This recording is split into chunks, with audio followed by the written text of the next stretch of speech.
ஏண்டி அம்மா வீட்டுக்கு போய் 5 நாள் ஆச்சு, ஒரு ஃபோன் கூட பண்ண மாட்டேன். என்னதாண்டி பண்ணிட்டு இருக்க? சாரி மாமா, சாயந்தரம் வந்துடுறேன். சாயந்தரம் வரியா? அதெல்லாம் ஒண்ணு வேணாண்டி, இருந்து பார்த்துட்டு பொறுமையா வா, நானே சமைச்சு சாப்பிட்டுக்கிறேன். உன் சந்தோஷம் தான் எனக்கு முக்கியம். மாமா, நான் இல்லனா கோழிலாம் என்னையா பண்ணும்? பாவையா? நீ இருந்தாதாண்டி நாங்க பாவம்.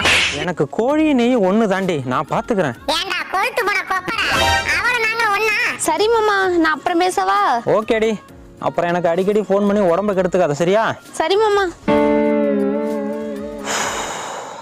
இந்த பொழப்புக்கு எங்களோட சேர்ந்து காட்ட சுத்துறா, நாளை கரையானாவது கிடைக்கும். உனக்கு பொண்டாட்டி இல்ல, நீ அப்படிதான் பேசுவ. பொடவங்க கூட்டுல உப்பு இல்லையா, பொண்டாட்டிய மேய்க்க வக்கு இல்லையா? என்ன தண்ணி கேன தனியா வருது? தம்பி 2 கோழி வேணும், என்ன ரேட்டு வரும்? ரேட்டான முக்கியம். அப்ப ஃப்ரீயா குடுறா. நல்லா கொடுப்பான் ஃப்ரீயா.